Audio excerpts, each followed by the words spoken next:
2.5ல 11th some பார்க்கலாமா?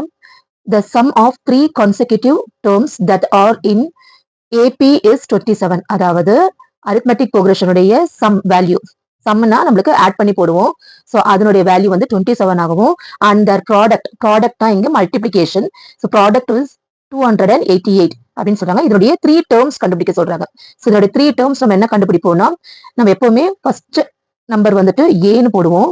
So ஏக்கு அடுத்தது இப்ப இங்க சம்னு கொடுத்துருக்கிறதுனால நான் பிளஸ் எடுக்கிறேன். ஸோ ஃபர்ஸ்ட் ஏ, அதுக்கு அடுத்தது T1 மைனஸ் T2 நம்ம போடுவோம் இல்லையா? ஸோ அதே மாதிரி ஏ மைனஸ் டி டிஸ்டன்ஸ் கண்டுபிடிக்கிறது. So A minus D plus A plus A plus D. ஓகேவா? இதுதான் நம்மளுடைய 3 term. So A minus D plus A plus A plus D is equal to 27. இதுதான் வேல்யூ. ஓகேவா? ஸோ இப்போ நம்மளுக்கு 3 டேர்ம் கண்டுபிடிக்க சொல்லியிருக்காங்க. So 3a. இப்போ இங்கேயும் மைனஸ் டி இருக்கு, இந்த இடத்துலயும் பிளஸ் டி இருக்கு. ஸோ மைனஸ் டிக்கு பிளஸ் டி கேன்சல் ஆயிடுச்சுன்னா நம்மளுக்கு மீதி இருக்கிறது 1 2 3. So 3a is equal to 27. ஓகேவா? அப்போ a is equal to 27 divided 3.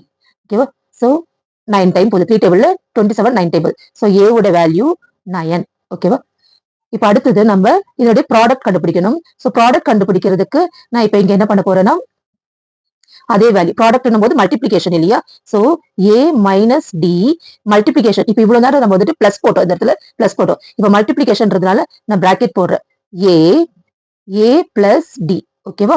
So இதனுடைய வேல்யூ வந்துட்டு 288. ஓகேவா?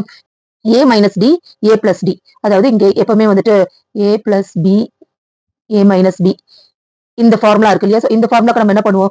ஏ ஸ்கொயர்டு மைனஸ் பி ஸ்கொயர் இப்படி போடுவோம், இந்த வேல்யூ போடுவோம் இல்லையா? ஸோ நம்ம இதை மாதிரி ஸ்ட்ரைட்டாவே இந்த இந்த இந்த ஃபார்முலா எடுத்துக்கலாம். இங்க ஏ டி இருக்கிறது பதிலாக நான் பின்னு போட்டு உங்களுக்கு காட்டியிருக்கேன். இந்த ஃபார்முலா நம்ம அல்ஜிப்ரால போடுற ஃபார்முலான்றது நான் காட்டியிருக்கேன். ஸோ இப்போ நான் ஸ்ட்ரைட்டாவே இந்த வேல்யூ எடுத்துருக்கேன். இப்போ ஆல்ரெடி இந்த ரெண்டுத்துக்கும் தான் நம்ம இங்க எடுத்திருக்கோம். இப்போ ஏ மட்டும் தான் இருக்கு. அப்ப அந்த ஏவை தனியா எடுத்துட்டு இந்த ரெண்டுத்துக்கோட வேல்யூ வந்துட்டு ஏ ஸ்கொயர்டு மைனஸ் டி ஸ்கொயர் பதில் டி ஸ்கொயர் எடுத்திருக்கு. ஓகேவா?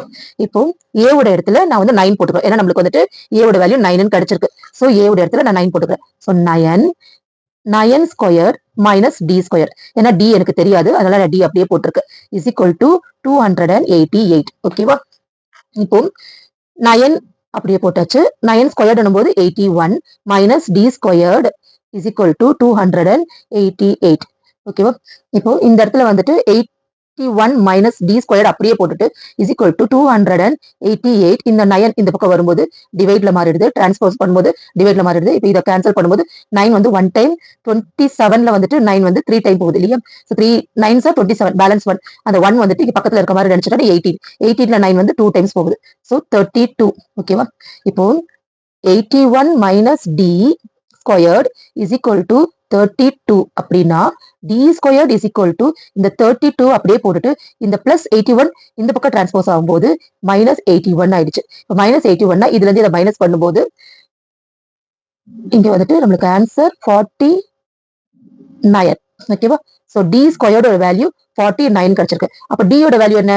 இப்போ 49 ஃபிராக்ஷன் வந்துட்டு 7 7s are 49 இல்லையா? அப்ப டியோட வேல்யூ டி ஸ்கொயரோட வேல்யூ வந்து 49னா டியோட வேல்யூ 7. ஓகேவா? அது பிளஸ் ஆர் மைனஸ் எது வேணா இருக்கலாம். ஓகேவா? சோ டியோட வேல்யூ பிளஸ் ஆர் மைனஸ் 7. ஓகேவா? இதுதான் ஆன்சர் டி. இப்போ ஏவும் கிடைச்சாச்சு, டியும் கிடைச்சாச்சு. இப்போ நமக்கு ஏ நம்ம ஆல்ரெடி நம்ம 9 கண்டுபிடிச்சோம், டியும் கிடைச்சாச்சு. ஓகேவா? இப்போ நம்ம சம் போட போறோம். சம் எப்படி இங்க கொடுத்திருக்க இந்த ஃபார்முலாவை நான் அப்ளை பண்ண போறேன். இஃப் ஏவோட வேல்யூ 9 ஆகவும் டியோட வேல்யூ பிளஸ் 7 ஆக இருந்தால் இந்த சம் எப்படி போடலாம்னு கேக்குறாங்க. ஓகேவா? சோ அப்ப நம்மளுக்கு என்ன equation? a minus D a plus D. ஓகேவா? சோ அப்ப a மைனஸ் டினா 9 மைனஸ் 7 9 இந்த a ஓட வேல்யூ 9 பிளஸ் 7. ஓகேவா? இதுல இருந்து இதை மைனஸ் பண்ணா நம்மளுக்கு 2 கிடைக்கும். 9 அப்படியே வரும். இதுல இருந்து ஆட் பண்ணும்போது 16. இதுதான் வேல்யூ. சோ டி வந்துட்டு பிளஸ் 7 இருந்தால், இந்த இடத்துல டி வந்து பிளஸ் 7 இருந்தால் இந்த வேல்யூ நமக்கு கிடைக்கும். இதே இஃப் டியோட வேல்யூ வந்துட்டு மைனஸ் 7 இருந்தா இந்த வேல்யூ எப்படி கிடைக்கும்னு சொல்றாங்க. ஓகேவா? இப்ப ஏவோட வேல்யூ 9 ஆகும், டியோட வேல்யூ மைனஸ் 7 இருந்தா எப்படி போடணும்னு சொல்றாங்க. சோ இப்போ நம்மளுக்கு அதே ஃபார்முலா போட்டுட்டு ஏ பிளஸ் டி. ஓகேவா? இப்போ ஏவோட வேல்யூ 9, இங்க மைனஸ் டி. ஓகேவா? மைனஸ் டி போது மைனஸ் போட்டுட்டு டியோட வேல்யூ என்ன? மைனஸ் 7. So minus 7. அடுத்தது ஏவோட வேல்யூ 9. அடுத்தது a பிளஸ் டியோட வேல்யூ -7. ஸோ -7. இப்போ இதை போட்டு பார்க்கலாம். இது ரெண்டு மைனஸ் மைனஸ் பிளஸ். ஸோ இது ரெண்டு பிளஸ் பண்ணா உனக்கு 16 வரும். 9 பிளஸ் மைனஸ் மைனஸ். ஸோ இது வந்து மைனஸ் பண்ணா நமக்கு 2. ஸோ இந்த மாதிரி உல்டாவா தான் வரும். அவ்வளவுதான். ஓகேவா? இதுதான் இந்த சம்முடைய ஆன்சர்.